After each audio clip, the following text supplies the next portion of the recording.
and welcome back to my channel. My name is Lindsey if you're new around here, also Lottie and Albert, most places online. And today I have for you I think we're on episode 33 of my crochet podcast, but we're going to do it a little bit different because I'm going to be showing you a lot of the crochet baby makes that I made for my son when I was pregnant. He's my third baby, and I'm also going to be giving you a little bit of a room tour and showing you some of the handmade things in here. So thank you for watching if you're a returning viewer, and a very warm welcome if you are watching for the first time. Normally I do like a little sit down and chat about what I've been making recently, but honestly the last 2 weeks I've got one project, I think, which I finished despite promising everybody lots of finished projects because lockdown and coronavirus, and did I mention 3 children? Those are my excuses anyway. So I thought I would do a video that I've been promising for a while and yeah, show you some of the things. So whether or not you are expecting, or you have grandchildren, or you just like cute baby things, then hopefully there'll be something here to interest you. I do also have a couple of sort of homewares pieces that I've made for his room, so I will show you all of those as well. So let's get into it. This room did actually used to be my craft room. Our kind of craft room comes spare bedroom. So where the chest of drawers is, I used to have a desk and all my yarn, and I pretty much gave it up when George was born, but it's okay because it's a really cute space now. We got these big double wardrobes built in when I was pregnant. Here's the little stack of baby knits I'm going to show you in a minute. And then the cot we've had for all our kids actually. I think it was mother care. The wallpaper is this little spotty design from John Lewis. Patchwork playmat I made, which I'm going to talk you through in a moment. And then yeah, just some other bits and bobs around the room, featuring a crochet cushion, and also I made this bedspread out of some old velvet curtains. That's one of my makes I'm pretty proud of. And then just this little corner here. I do really want to move those pictures lower down, but it hasn't happened yet. I made the rainbow on the wall as well. I'll chat you through that. And the light is from Oliver Bonnet. The mirror, oh, I can't remember, but there's that nice bedspread again. Let's focus on that. And so here we go.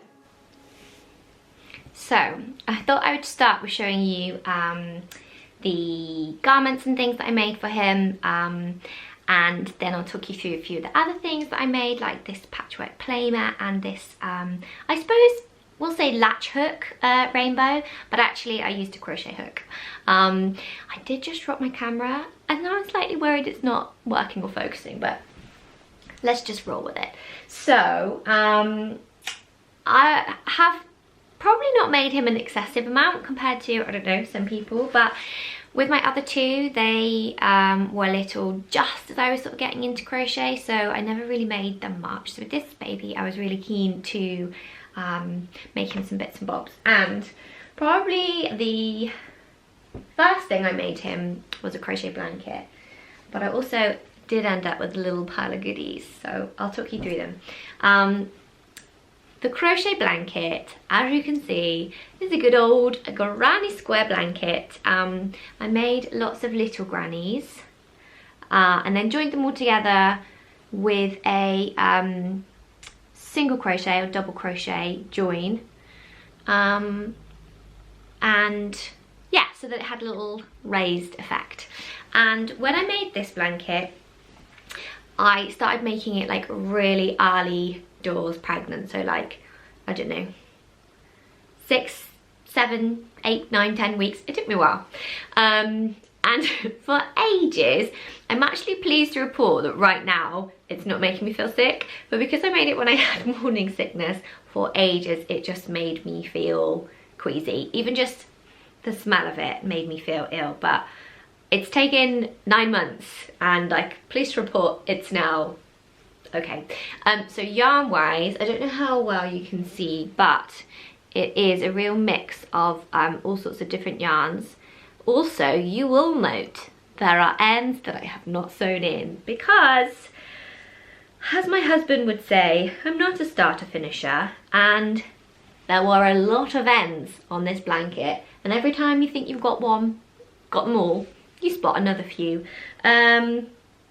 So ignore those if you can see those, and focus instead on the beautiful yarns, because what I wanted to do when I made this blanket, which possibly is not the most practical for a baby blanket because it's not as washable. If you just make something out of acrylic or Aran, you know, you can chuck it in the wash very easily, can't you? But I always wanted to use nice yarns, fluffy yarns, special yarns. So I've got some sort of like indie dyed yarns in here. I don't know if you can see. This blue one is an indie dyed yarn, and they are all Aran, or some of them are even slightly heavier. I have a few mohair yarns, fluffy yarns, sparkly yarns, and you can see the general colour scheme was, I suppose, neutrals, little bits of kind of pinky purple, and then also a few really dark like blacks and dark greys. And I didn't know if I was having a boy or a girl when I made it, so I wanted it to be fairly gender neutral. I personally am happy with boys that have a bit of pink and purple, so I've enjoyed that. And it has actually got quite a lot of use. It doesn't sleep with it, and obviously if you are making blankets for tiny babies, they do say don't make ones with holes in. But yeah, I tend to use it on the pram and things like that. It has also ripped in one place, probably because I didn't sew my ends in properly, and also because I've used special yarns, which again is probably another reason not to use mohair. Oh, here we are. How can you see?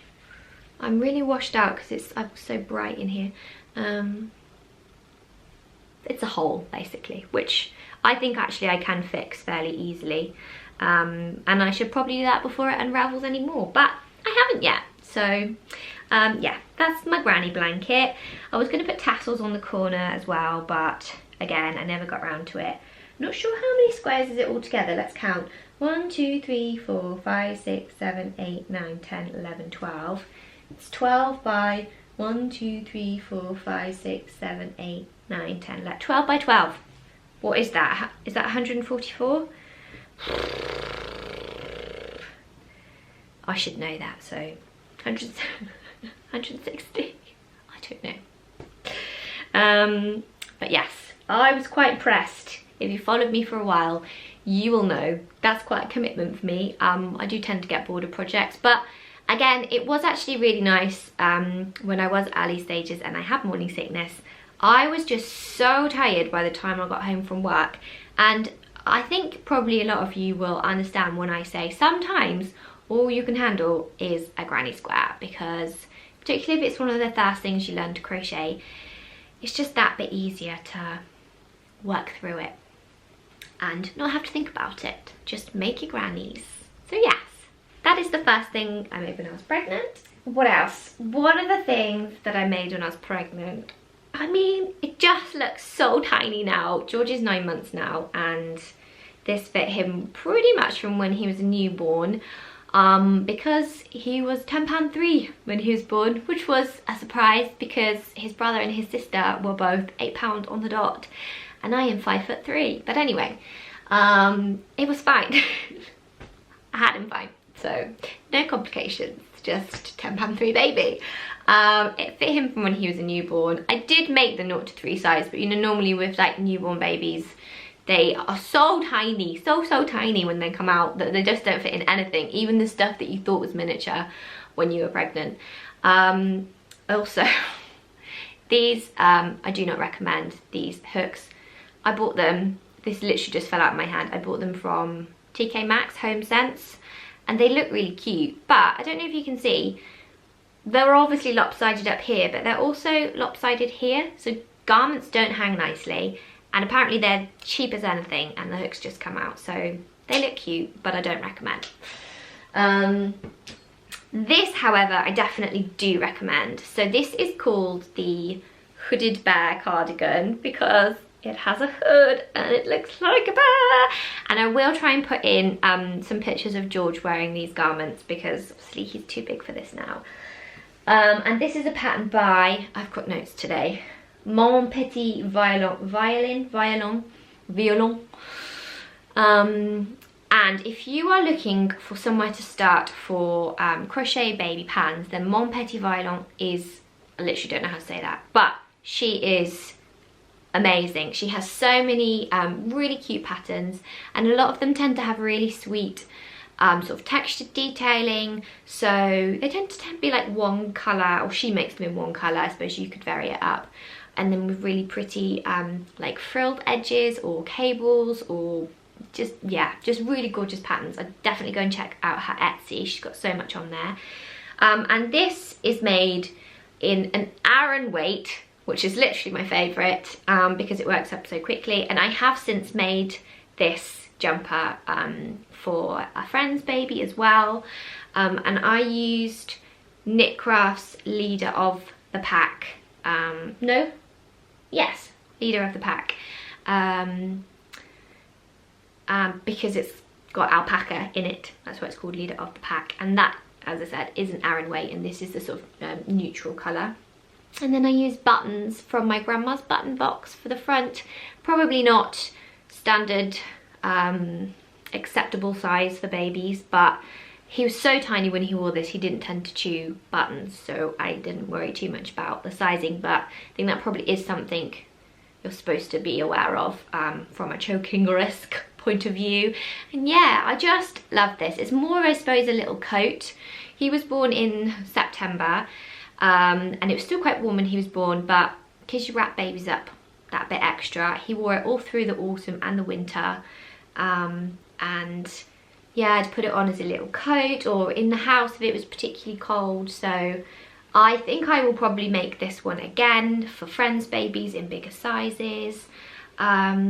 It's just a really lovely pattern. Really highly recommend that one. And then the other garment that has probably seen this saw a lot of use, a lot of wear, like daily, you know, lots of times a week, was this little bonnet. And actually, if you follow me on Instagram, you will have seen the picture, or I'll put it in now as well, when I announced that I had a new baby.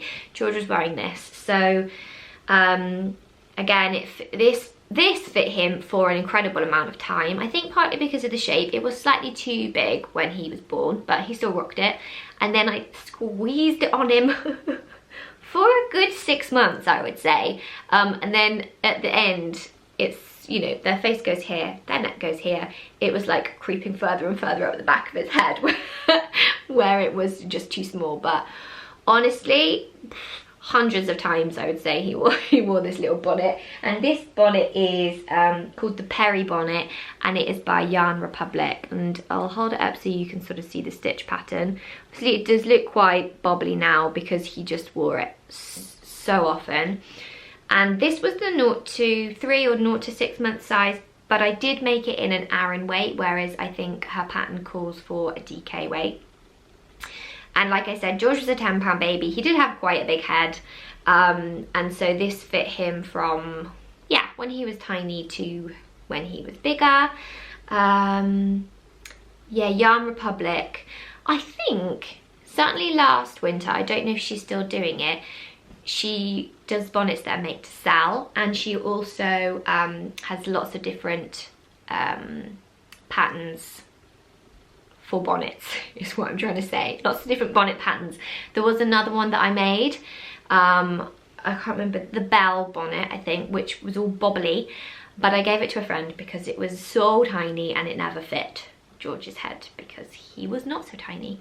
So yeah, a little bonnet pattern. I feel like holding a bonnet flat like this does not do justice for how cute it looks, but it is a really simple construction. So if you're more of a beginner, or you're just looking for something super simple or super quick, this is a rectangle essentially that has one seam, and it looks quite square, but then when you put it on their head it makes the cutest little like pixie thing, pixie bonnet. So yeah, the Perry bonnet. Sorry if I'm whizzing through, but you know, lots to see and share. Okay, this was a bit of a different make, a bit of a bigger make, but actually super quick, and it is an oak leaf. So I made this based on a pattern out of Little Box of Crochets. I think it's their, I want to say like the first 10 years, but that doesn't seem like that should be the name of the book. I'll put it below, I'll put it here. I haven't put it in my notes, annoyingly. It's like the one thing I haven't written down. But yes, this is an oak leaf pattern, and I did actually have it made up in DK as well, and it's about this size. And I didn't alter the pattern, I just made this in Mammoth yarn from Mahoosive. And the kind of idea with this, obviously it's super thick, so I wasn't going to use it as a blanket. I used to just put it in the cot when I was pregnant and look at it. But I thought, oh, I can take lots of photos of George on the leaf, you know, like 1 month photo, 2 month photo, 3 month photo, and it will look really cute. Honestly, my baby only fit on this leaf for about 2 months, and then it just looked ridiculous because he was like giant baby sprawled over an oak leaf. But I mean, it was fun to make and it was quick to make, so yeah, these would look cute, I think, if you made lots of little ones, and you could put them as a mobile, or you could use them as embellishments on a blanket or something like that. So that was a fun pattern. I also used it, I think, when I did my like I'm pregnant on Instagram announcement, so I'll put that in here, you can see that too. What else have I got to show you? Do you know, I was a bit like, oh, I'm gonna record this video, but it feels like not the kind of content I would normally do. And then when I was tidying up the room, because this is tidied for you guys, I really enjoyed it. And it was like putting out the little blankets again, laying out the baby clothes. That is kind of one of the nice things about being pregnant, the anticipation of all the cuteness before you actually have a baby and realise it's just very tiring. But yeah, I enjoyed it for you guys, so thank you. This is the next thing I have to show you. Again, if you follow me in other places online, you will have seen this already because I have put George in this quite a lot. And this is a romper pattern from Loops of Liberty. Just check I've got that right. Romper, yeah, by Loops of Liberty.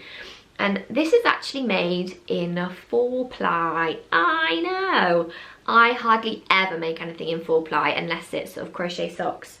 So I was a bit daunted making a garment in 4-ply, but it actually worked out really quickly. Oh, I've gone all washed out again. Actually worked out really quickly because it's so tiny. And I really love this pattern because of all these sort of textural details, and I think Loops of Liberty is a Danish crocheter, but I always say that and I get it wrong. But what I really love about that kind of school of crochet is so much of it looks like knitting. So this is all crocheted and it's a really clever construction. So this is actually crocheted sort of like side to side, and then you turn it on its side and work this, and then these sort of leg sections here, can you see?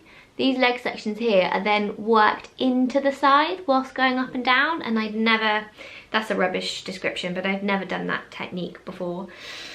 I did actually make a mistake when I made the body, because these puff stitches or popcorn stitches were supposed to be worked on the reverse. So I think when you joined when you joined the top part in the round, you had to go all the way around, but then the instructions actually started making you work in rows and turning each time, so that when you came to these rows you were actually working on the reverse of the pattern. But I didn't read it properly, and so I just kept going round and round, working in the round rather than turning, if that makes sense. And so I worked all my bobbles on the front of the pattern, which isn't like the end of the world, but actually if you look at her original design, they do really pop out more. I think mine are sort of popping still because I've pushed them a little bit, but I think if I'd worked, they're actually stitches that are supposed to be worked on the reverse of the fabric. So yeah, Did I tell you it was in Rowan Summerlite 4-ply? That's the yarn I used. And I think it took 100 grams. That was it. I ran out slightly, now I'm remembering this. I ran out slightly on the leg cuff, and I did make a slight adjustment to bodge it basically. And then also it called for buttons and buttonholes, but because this is not my first baby, I opted for poppers because poppers are so much easier than teeny tiny fiddly little buttons. And I even put oh look, this is gross, it needs washing. I even put little poppers on the sort of crotchy bit here too. So yeah, I really love this. I love how it looks. I know maybe rompers for boys aren't for everyone, but I think it's super cute, especially I didn't really think about my seasons very well, so when I first made it, it fit him, but it was still cold. And I suppose I could have put little tights on him if I'd had, but I didn't have any just like solid colour tights. So yeah, this pattern also, now I'm thinking about it, I think it does have an option for no bobbles, and it also I think has slightly different straps if you want to make like a girlier strap. I have a feeling there's a girlier strap, but I can't remember exactly what that looks like. But yeah, go check out Loops of Liberty. She's a really lovely seller and crocheter, and she has some really gorgeous patterns all kind of in this vein that look very knitted, and a lot that are made in 4-ply. So yeah, that's my romper. And I don't know if you can tell, but I was really vibing mustards and reds and sort of black and white. I did know that George was a boy from like 20 weeks or whenever it is you can find out, because we found out every time my husband didn't want to find out. And with our first, you're probably all going to think I'm really mean now with saying this, with our first, we agreed that we would find out because I really wanted to. And I kind of said, okay, but if we have another one, we'll do it your way and we won't find out. We had a girl first, Rosie, and then with our second, I was like, yeah, no, I do want to find out again. So grudgingly, we found out and we had a boy. And then for our third baby, my husband was like, right, we have a girl, we have a boy, we really don't mind what it is. It's gonna be a baby, it's gonna be one or the other. Please, can we just have a surprise? And for a long time, I really did try to see it from his point of view. But honestly, I know some people say they like having surprises, but I just like to know what's going on. I think for me it's a bit of a control thing because there's so much unknown and like stuff that's scary and like for me like can be frightening with pregnancy. I just wanted to know a little bit, as much if somebody else could find out, like if the sonographer can tell, I wanted to know. So yeah, we found out all 3 times, and I mean, my husband wasn't crying about it. Like, don't be too distressed by this information. He was fine. He got over it all quite quickly. And actually, I think he negotiated some kind of cricket tour because he's a negotiator. But anyway, that's a little tale for you. So I did know he was a boy from fairly early on, and, well, yeah, halfway through. And so yeah, but I don't think a lot of the stuff I think I've made is pretty gender neutral. I suppose maybe you wouldn't necessarily put a girl in red, but anyway, the next thing I have to show you is very cute, so prepare yourselves. And it's very tiny. These are some little lion slippers. I'm trying to hide so that the camera focuses on them and not me. Look how cute they are. Yeah, they're little lion slippers. You could almost make them, I suppose, into little sunflowers. They were supposed to have faces on, but I never did the faces. And in all honesty, George never wore these because babies don't wear shoes. If you are, and also they never fit him, but babies don't wear shoes. Not maybe until they're like 6 months old or 9 months, and only then if they actually fit really well and they don't just fall off, because they might look cute for a little photo shoot or to put on the side or to style on a shelf. And if that's why you want to make them, which I think I wanted to make them, I was on holiday, I was 36 weeks pregnant, I was very uncomfortable, and I took with me actually the pink jumper that I've been making for about a year that I showed on last week's podcast. I was not feeling it. I just wanted a nice little baby crochet project, so I found this pattern online and I bought some wool on holiday. I used Knit Sirdar's Happy Cotton DK, the little balls that are really similar to the Rico Roomies. That's what I used to make these. And I made these when I was on holiday. They're so sweet. But yeah, they did never fit him. If you're looking for a gift to make somebody, I honestly would say a bonnet, if they're into that kind of style, or a little jumper or cardigan, because I think personally those are the things that George wore the most. I dropped it. Little teeny tiny shoes, not so much, but they are very, very cute. My camera cut out, but I said this is a pattern by Two Girls Patterns, so yes. And then finally, I think I've shown you everything.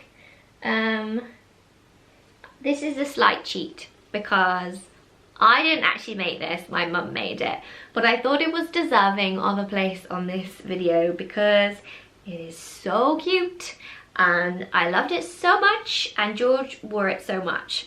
You may see that the shaping looks slightly funny. That is basically because my mum started knitting it here, I think is where the pattern calls for it to be started knitting. And then as she went up and I got more and more overdue, I think she worried that the baby was, well, he was a big baby, but I think she was worried that it wasn't going to fit. And so I think she did the legs in like 0 to 3 and then maybe the top half in 3 to 6. But I think also it is just quite a baggy shaping anyway. And look at the hood, it's got little ears. So it's got a button fastening, and it is knit rather than crochet. But oh, I just love spotty stuff and Dalmatian stuff. I don't know if you can see the wallpaper, or you probably would have seen in the intro. But I've got spotty wallpaper, which was from John Lewis. And yeah, it's, you know, it's monochrome and we just love this. And this was from, I actually even bought her the book for her 60th. I bought her 60 presents, one of which was a book which had this pattern in it and I bookmarked it and said, please make this. So this was, it's called the Dalmatian Onesie, and it's from a book called Dogs on Jumpers, written by Joanna Osbourne, and I think she has a co-author as well. So yeah, I think my mum used Aran weight, and it is, oh my gosh, Stylecraft's Aran. So yeah, really love that one. So these are probably yeah, the key kind of garment pieces that I made for George that he's worn a lot.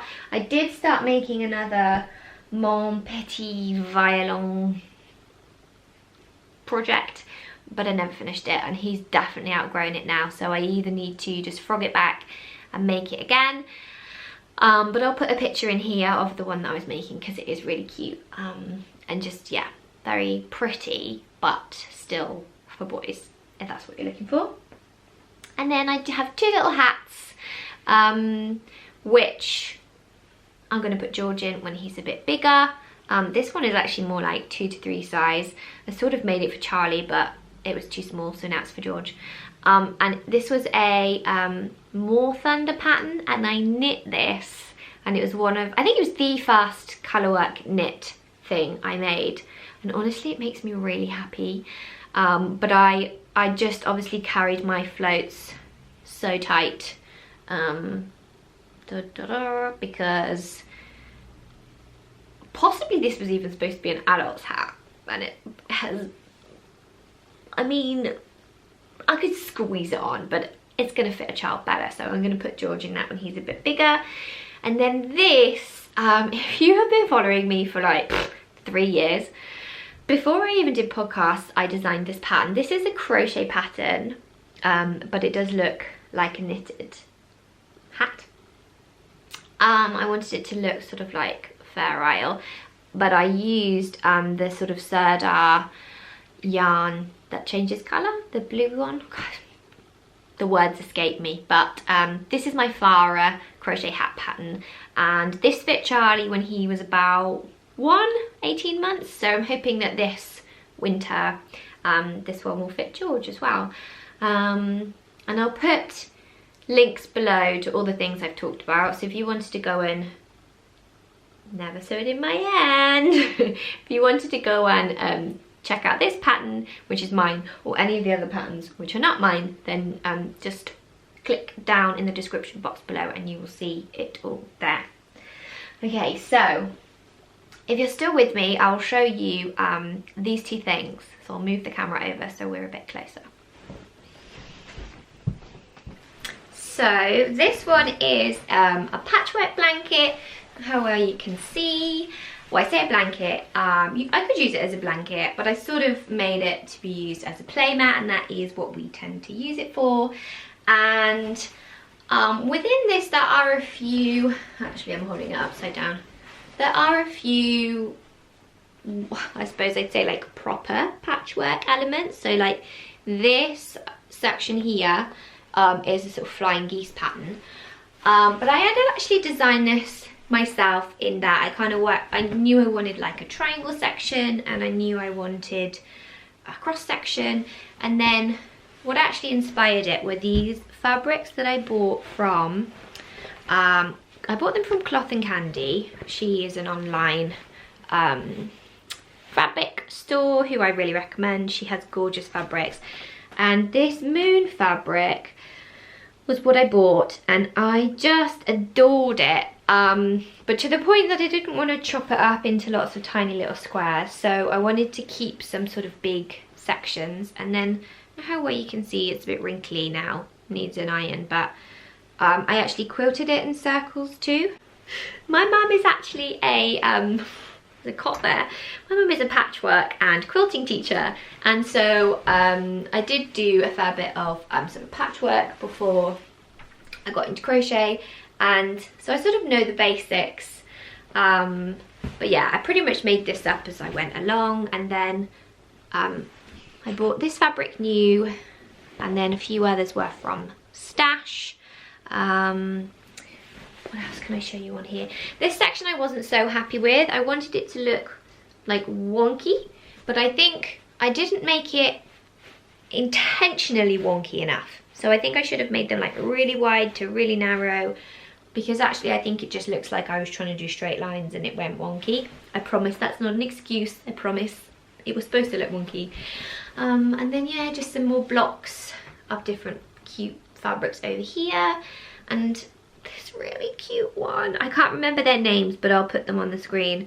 What I was going for was like a monochrome feel, but some mustard snuck its way in, because it always does. That cheeky mustard, he always sneaks in.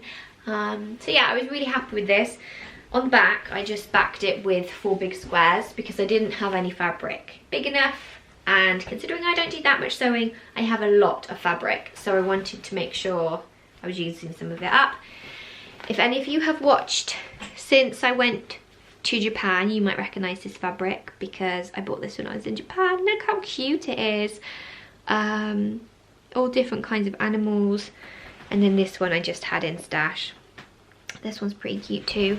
And yeah, the quilting then I just did, these are triangles here. I've quilted in triangles to mirror the flying geese section, and as I said on the moons, I did quilt that in circles. So probably if I was the professional I would have ironed this before the video, but honestly I tidied the room and that took long enough. So that's the playmat I made for George. And then this up here I will get down and show you. I made this when I was pregnant also. I'm gonna have to climb in the cot to get it down, so I'm definitely gonna turn the camera off for this bit. So here he is up close. He's quite large. This was a bit of an experiment really. I have made some smaller pieces in the same kind of style as this. Before I was pregnant, I made some little clouds, and actually I think one of them was a project in BabyE Makes, and the cloud is now up in Charlie's room, and I really loved all the big rainbow weavings and sort of wall pieces that I'd seen a lot of online. So yeah, that was the idea, was to recreate something a little bit similar like that. But what I used, it's not actually, I don't know if you're going to be able to see, the back is quite nice too. I suppose it's quite similar to needle punching, rug punching, but it's not, because I've actually done it into this sort of canvas style material, and all I did was sort of pushed a crochet hook through, grabbed the thread and then pulled a loop up to the front and then pushed into the next one. So if I were to pull this, it would just all pull out and unravel.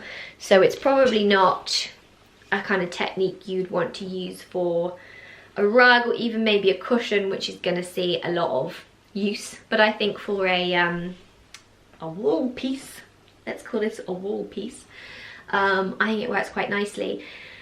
But yeah, it's very similar to rug punching in that it's using a long thin piece and you're pushing it into a fabric and then you're pulling up a loop. But I guess in proper needle punching, the fabric almost, the weave of the fabric almost then closes back around the yarn and holds it a bit tighter. Whereas in this, which I suppose is, I don't even know what to call it. I suppose it's halfway between rag rugging and needle punching, if you're familiar with either of those two techniques. And then at the bottom I just did sort of like tassels by attaching loops in, but I actually had run out of this white yarn, which was slightly annoying, because I think what I would have really liked to have done was really long tassels.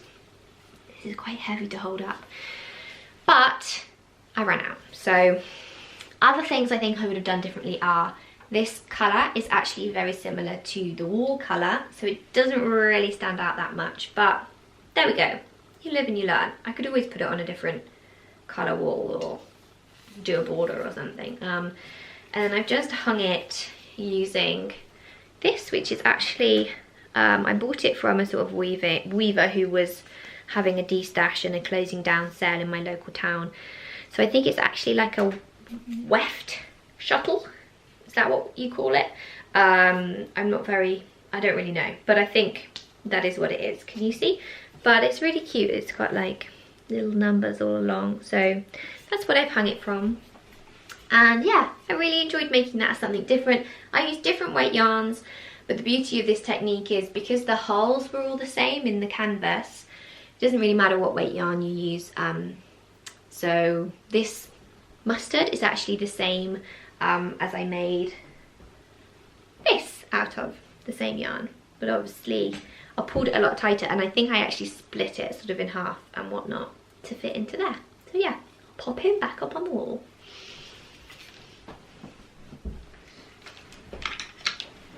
So I think that is probably about it for the bedroom. There are a few other handmade elements which I think I will hopefully have talked to you about in the intro, like the bedspread I made out of cartons and the crochet cushion on the bed. And then I did pick up this really cute plate when I was pregnant. I didn't make it myself, but it was made by an artist called Stickley. I think that's how you say her name. And it was actually at a Bowden event I went to. So this is like a Bowden plate, and they had her sort of as a resident artist at the event doing plates for everybody. So yeah, I was pregnant at the time and I just thought this would go really cutely in this room. So over here I have got a mirror on the wall, and what I want to do is hang him up with the mirror. And also if you watched my podcast last week, I was talking about a sort of lion face crochet circle that I was making, so I'd quite like to hang those as a set of 3. And then yeah, we do have a few other things I'd like to finish. This wall over here is not painted, and there are some pictures that I want to hang lower, but you know what it's like when you have a baby, or if you don't, I'm sure you can imagine, things like that don't really end up with a precedent being with the precedent being prioritised. I think that's what I'm trying to say. Well, we're actually getting new radiators in here and a couple of other rooms next week. So we're going to have some tidying up and filling in and things to do. So I think that will probably be a good impetus to get on with it and finish up all those last little bits and pieces. So yeah, I hope you enjoyed today's video. I said it was a little bit of a different one to the kind I normally do. But yeah, a little bit of a room tour and my most used crochet baby makes. So hopefully they've inspired you, or you've just enjoyed watching, even if you're not planning on making any. But let me know in the comments, let me know which you liked the most, or which you would make if you were making something, or yeah, just anything really. I've been really enjoying reading your comments, and it's just a nice space to chat to you guys.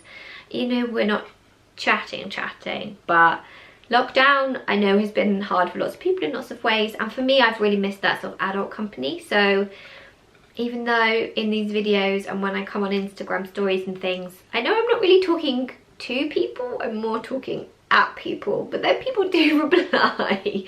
So it does actually feel like having a little bit of adult interaction. So yeah, thank you all so much for watching. Hopefully I'll be back next time. Well, I will be back next time, probably with a more traditional sit down video. But yeah, if you've enjoyed today's video, or if you'd like me to do any other room tours or handmade tours, I suppose, of other things, then let me know, because I'd love to make different videos for you guys as well. So yeah, thank you all for watching, and I'll see you all soon.